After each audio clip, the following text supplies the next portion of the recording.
Assalamualaikum warahmatullahi wabarakatuh. Salam jumpa kembali rekan-rekan mahasiswa pada topik pembahasan ya berkaitan dengan aplikasi dari persamaan Laplace yang dalam hal ini akan saya bicarakan pengaplikasian dari persamaan Laplace dalam koordinat Kartesian ya. Yang mana tujuan utamanya adalah ingin mencari distribusi potensial ya. Jadi kita ingin menentukan potensial listrik pada satu area tertentu. Nah, kita tahu bahwa persamaan Laplace yang digunakan ini ya, nabla kuadrat V sama dengan 0 ya.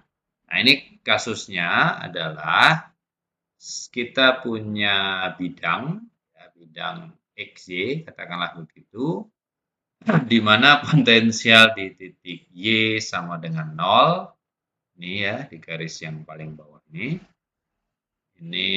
nilainya adalah 100 volt, kemudian pada X sama dengan 0, dan X sama dengan 10, itu dan Y sama dengan tak berhingga, masing-masing potensialnya sama dengan 0.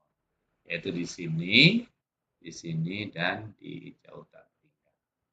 Ya. Anda diminta untuk menentukan distribusinya di sini. Ya, distribusinya bagaimana? Nah, tentu untuk menyelesaikannya, kita bisa menggunakan persamaan Laplace. Yang dalam hal ini, ya karena ini ada dua koordinat X dan Y, tentu kita harus turunkan persamaan V-nya terhadap X dan terhadap Y. Maka kita peroleh ini ya. Do 2V do X kuadrat plus do 2V do Y kuadrat sama dengan 0. Nah, untuk bisa menyelesaikannya, karena variabelnya itu adalah masih campur ya antara AX dan BX, tentu kita harus pisahkan ya. Pisahkan variabelnya. Kita pisahkan X sendiri, Y sendiri begitu ya. Maka sebelum dipisahkan, kita masukkan persamaan Vx, Y ini ke persamaan Laplace-nya. Maka akan diperoleh ya B do 2A do 2X plus A do 2B do Y kuadrat sama dengan 0 ya. Ini ada percampuran antara A dan B-nya, ya, AX dan BY-nya. Maka untuk memudahkannya, Anda bisa bagi dengan AB, ya, dengan AB. Kalau kita bagi dengan AB menjadi 1/A do 2A do X kuadrat plus 1/B do 2B do Y kuadrat sama dengan 0. Ya. Nah, dari sini ini sudah bisa mengindikasikan persamaan dua buah, ya.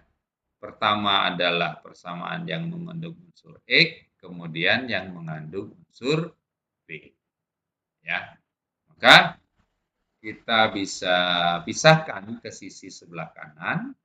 1/A do 2A do X kuadrat sama dengan, karena dipindah menjadi negatif ya, ini jadi negatif, 1/B do 2B do Y kuadrat harus sama dengan konstan. Kita nggak tahu konstantanya itu apa.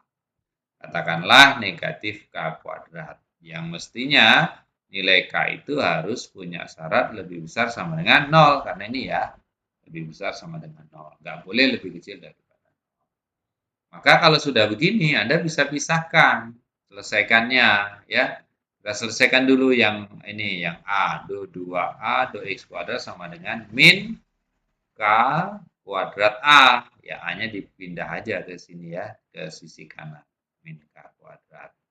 Sehingga dalam hal ini, untuk menjadikan dia persamaan, do 2A do X kuadrat plus K kuadrat A sama dengan 0. Nah, ini sudah menjadi persamaan ya. Ini sudah menjadi persamaan.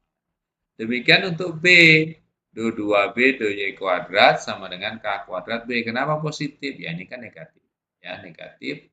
Ini juga negatif. Jadi positif. Atau dalam hal ini, jadi persamaannya do2b do-y kuadrat dikurang ke kuadrat b sama dengan 0. Nah ini, kalau kita buka buku matematik for fisik, solusi dari persamaan ini itu adalah sin kx atau cos kx. Ya, kalau yang B itu akan E pangkat KY atau E pangkat min KY. Ya, ini Anda bisa cek ya di matematik for fisik karyanya Elguard. Ya. Nah, sehingga solusi yang mungkin tentu kombinasi antara A dan B. Ya, Anda kalikan saja. Jadi ada 4. Yang pertama 1 E KY sin KX, E min KY sin KX, atau E KY cos KX, dan E min KY cos KX. Jadi kemungkinan itu ada 4 solusinya. Nih, kemungkinan ya. Kita cari dengan menggunakan syarat batas. Ya, dengan menggunakan syarat batas. Ya, yang pertama ya. Nih, gunakan syarat batas untuk menentukan PXY yang betul. Ya. Untuk syarat batas yang pertama, Y akan bernilai tak hingga, Y menuju tak hingga, V-nya sama dengan 0. Maka nilai E min KY ini akan tidak bisa digunakan. Ya, kenapa? Ya, karena tidak sama dengan 0 kalau kita masukkan ini. Ya, ini sementara syaratnya harus sama dengan 0. Kemudian X sama dengan 0, maka akan menghasilkan V sama dengan 0, atau cos KX. Ya, ini juga sama, maka ini dan yang cos KX itu tidak bisa digunakan. Sehingga yang mengandung unsur E pangkat KY itu tereliminasi. Ini, ya, ini, ya kan? Ya, itu tereliminasi. Cos KX juga demikian. Jadi tinggal sisa 1. Jadi solusi sementaranya ini. Px, Y itu akan sama dengan E min KY sin KX. Nah itu. Nah sekarang berapa konstantanya? Itu yang harus Anda hitung. K-nya itu berapa? K kita masukkan ya. X sama dengan syarat selanjutnya, X sama dengan 10, V sama dengan 0. Maka itu akan menyebabkan nilai sin 10K, karena X-nya 10 ya, 10K itu sama dengan 0. Maka K-nya berapa? Nah, ini tinggal inverse-nya ya. K sama dengan NP per 10. Dengan N itu nilai dari 1, 2, 3, dan seterusnya. Ya. Maka diperoleh solusi untuk masukkan K-nya. Vx, Y sama dengan E pangkat min NP Y per 10 sin NPX per 10. Nah ini, apakah sampai sini? Ya masih belum, kita harus uji juga. Ya, tadi syarat batasnya sudah 3 kita pakai ya. Ini 1, 2, 3. Nah sekarang kita terapkan pada kondisi syarat batas keempat. Nih boundary condition-nya. Apakah menghasilkan 0 pada Y sama dengan 0, apakah V-nya sama dengan 100. Ya, ternyata setelah dimasukkan itu persamaan di atas itu tidak memenuhi. Ini tidak memenuhi. Nah, bagaimana solusinya? Maka harus diambil kombinasi linearnya. Nih. Maka ketika kita menggunakan kombinasi linear, Px, B, sigma N1 sampai dengan tak hingga dari Bn E pangkat min NPY per 10 sin NPX per 10. Mana kombinasi linearnya ini? Nah, sekarang tugas kita menentukan nilai Bn-nya. Ya, ini. Ketika kita masukkan, nih saudara sekalian, kita masukkan Vx, 0, karena Y-nya sama dengan 0, harus sama dengan 100. Ya, nilainya. Ya. Tentu kita harus menentukan berapa nilai Bn itu sebenarnya. Nah, untuk bisa menggunakan nilai Bn, saudara bisa menggunakan deret UY untuk sinus, ya Bn. Ini Bn sama dengan 2 per L integral 0 sampai dengan L Fx sin Kx dx. Ya. Nih 2 per 10 karena lebarnya tadi 10 ya. 2 per 10 0 sampai dengan 10, fx-nya berapa? 100. Harus sama dengan 100. Sin npx per 10 dx. Maka ini kita integrasikan ya dengan beberapa proses, maka akan menghasilkan nilai 400 per np untuk n sama dengan ganjil dan akan sama dengan 0 jika n-nya sama dengan ke-6. Nah, ini maka yang dipakai yang di atas. Vx, y sigma 400 np, inilah B-nya tadi. Y pangkat np y per 10 sin npx per 10 untuk khusus n-nya ganjil. Ya, maka Anda masukkan nilai-nilainya. Kalau n-nya ganjil, ini dia. Ya, apalah ini. Kalau n sama dengan 1 bisa. Ya ini. Px per 10. Ya kan? Kalau n-nya sama dengan 2.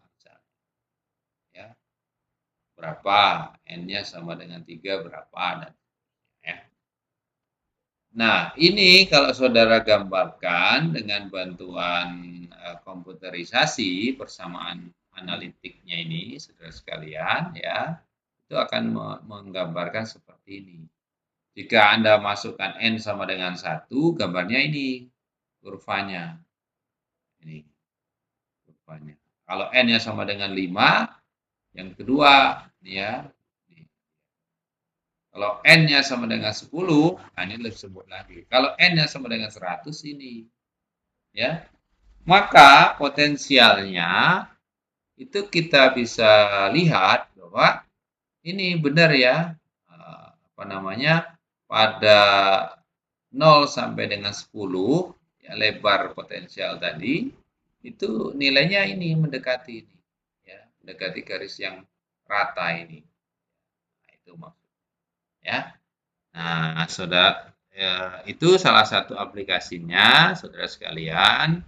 Ya, jadi kita bisa mengetahui dimanapun tadi kan dikatakan di sini, dimanapun letaknya di sini, Anda bisa tahu dengan menggunakan persamaan terakhir ini. Ya, terakhir ini bisa tahu, oh potensialnya itu X-nya misalnya 2, ya itu berapa. Ya. X-nya 3, itu berapa. Ya, dan seterusnya. Ya, saya kira itu, saudara sekalian, ya, untuk pemanfaatan Laplace, ya, untuk menghitung potensial, ya. Mudah-mudahan saudara nanti bisa menerapkannya sehingga melatih, ya, sebenarnya melatih bagaimana kemampuan kita dalam menganalisis permasalahan, ya. Supaya kita kalau ketemu permasalahan itu nggak kebentur gitu ya. Wah ini gimana ini? Nggak tahu saya. Bukan seperti itu ya. Nah itu. Nah ini salah satu manfaat dari persamaan Laplace. Ya tentu ini contohnya dalam koordinat kartesian ya. Kalau nanti dalam koordinat bola misalnya dalam koordinat silinder tentu itu beda lagi. Ya. Dan mudah-mudahan saudara bisa membacanya juga di buku Griffith itu. Di situ dijelaskan dengan beberapa perlakuan matematis. Demikian saudara sekalian, terima kasih atas perhatiannya. Ya mudah-mudahan bisa menambah pemahaman kita dan insya Allah kita akan ketemu pada topik-topik selanjutnya. Ya, terima kasih. Saya tutup dengan sama-sama mengucapkan lafaz hamdalah. Alhamdulillahirabbil alamin. Assalatu wassalamu ala asrofil anbiya'i wal mursalin wa ala alihi washabihi. Billahi taufiq wal hidayah. Wassalamualaikum warahmatullahi wabarakatuh. Selamat beraktivitas ya saudara sekalian. Terima kasih.